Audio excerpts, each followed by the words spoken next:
nagsabing kailangan ng malaking budget para ma-enjoy ang pamamasyal ngayong tag-init. Sa Bohol, abay 20 pesos lang makakapagtampisaw ka na sa falls. Ang gimmick sa tag-init, tinutukan ni Maki Pulido.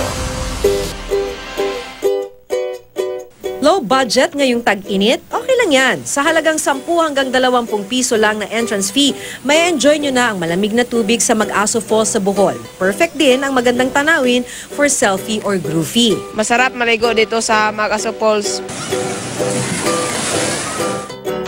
Hindi pinong buhangin kundi pebbles sa dalampasigan ng dinarayo sa Talisay Beach sa Eastern Samar. Libre lang ang pamamasyal dito pati pagligo sa malinaw na tubig dagat. Kung ayaw mag-swimming, pwedeng mag-relax lang sa ilalim ng puno. One with nature naman ang peg ng libreng pasyalang ito sa Irosin, Sorsogon. Ang mga puno, bulaklak at halaman, pati view ng lawa at bulkan. Perfect stress reliever.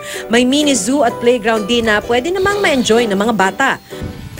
Punta naman tayo sa Badok, Ilocos Norte kung saan kakaibang beach experience ang masusubukan. Dito kasi maski cottage nyo nakalutang sa dagat.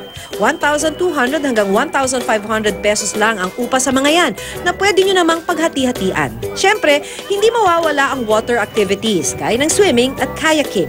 At dahil nasa Ilocos Norte na rin naman, mag-side trip sa sikat na tulay roong Patapat Viaduct. Hindi dapat palampasin ang pagpapapicture sa lugar.